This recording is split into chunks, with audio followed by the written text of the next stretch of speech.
Now next is soil. The grainy layers on the top of the earth, it is called soil. Factor of soil formation. There are many factors. There are nearly 5 factors to affect the soil formation. 5 factors are there to affect the soil formation. Number one is parent rock. Parent rock means the rock by which soils are formed. Suppose if the rock is red, the soil which will be made by this rock, it will be red.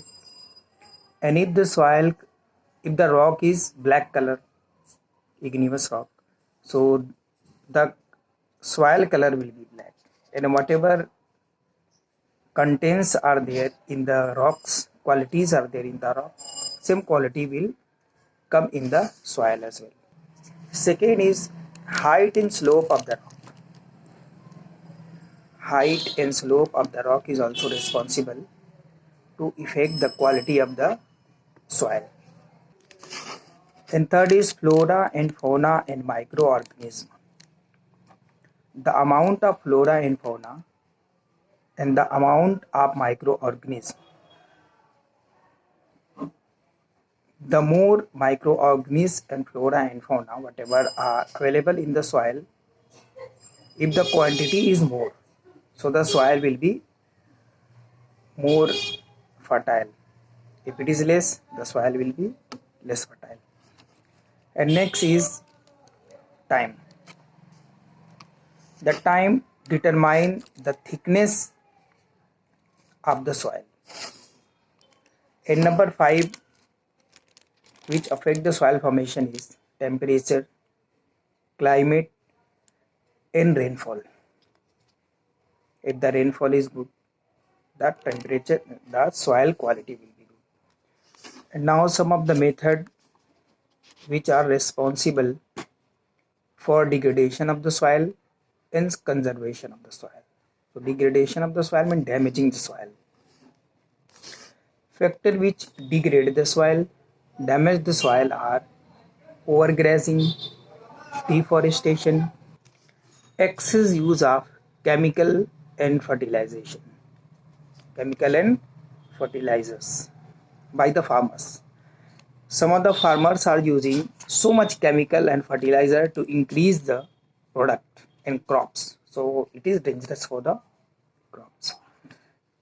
Landslide and floods are also reason for the land degradation and damaging the land. Now some method to conserve the soil. So there are many methods to conserve the soil, and those are, so number 1 is mulching. What is mulching? The free area, the free area and bare area between two plant is covered with the layers of organic matter like straw, like dry stems of the plant, dry stem of the crops. Second is contour barrier. Sometimes stones, grasses, soils are kept along the contour, along the boundary, to stop the water flow, to protect the water to go out. So this is called contour barrier. And next step is terrace farming.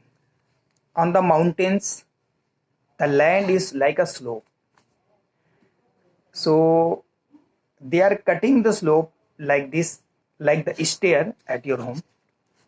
So the slope in the place of this, they are making like this, like the stair. So when they will make like the stair, so little portion will be flat, and it will stop to speedy overflow of the water and to stop the soil erosion. And next is shelter belt. What is shelter belt? In the dry region and coastal region, rows of trees are planted to stop the water flow and to stop the speedy wind. In this way, they will stop the soil erosion. Have you noticed that in these all the points, they have made barrier to stop the water, to stop the wind? What is the reason? Why? When the water will come down or flow with the speed, or wind will flow with the speed, they will take the soil, fertile soil, they will damage the fertile soil and they will carry away with it. In this way, soil erosion will be stopped by breaking the speed of the water and speed of the wind. Now next heading is water. As we know that on the earth 3/4 is water and 1/4 is land. As I told before some time in the previous video, that 3/4 of the earth is covered with the water and 1/4 is covered with the land. So 3/4 of the land of the earth portion is covered with the water.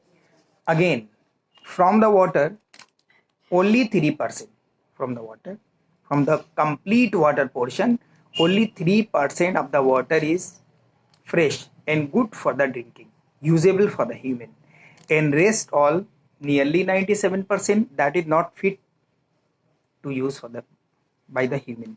Why? Because they are saline, they are excess salty, and that 3% whatever is fresh water, those are in the form of rain, in the form of underground water, lakes, pond, well, etc. And the water which is saline, it is in the form of ocean, seas, etc. Water is very important for us. Have you count that? Can you count at your home that how many works are there which is done with the water? As you can see your mother, that what she is doing with the water. Number one, to make the food, to wash the cloth, to wash the rice, vegetables, to take bath. So many works are there for the agriculture, for the gardening. 3/4 of the earth is covered with the water, but there is much shortage of the water in the world. Have you seen? In India, in many states also, there is much problem of the water because fresh water is very less. Before 20 years, the water was available under the ground for the hand pump, nearly 10 to 15 feet. And now you may ask your parents or in your surrounding, now the water has gone more than 200 feet, more than 150 feet down in the earth. Why? Because day by day, water level is going down. So what is our duty now? To conserve the water resources. To save the water resources. There are many ways to conserve the water resources. Number one, wherever you watch that unnecessary water are used, you can stop them. If the tap is open and there is no use, you can close this. Dripping tap, it also wastes a lot of water in 1 year. You can stop it.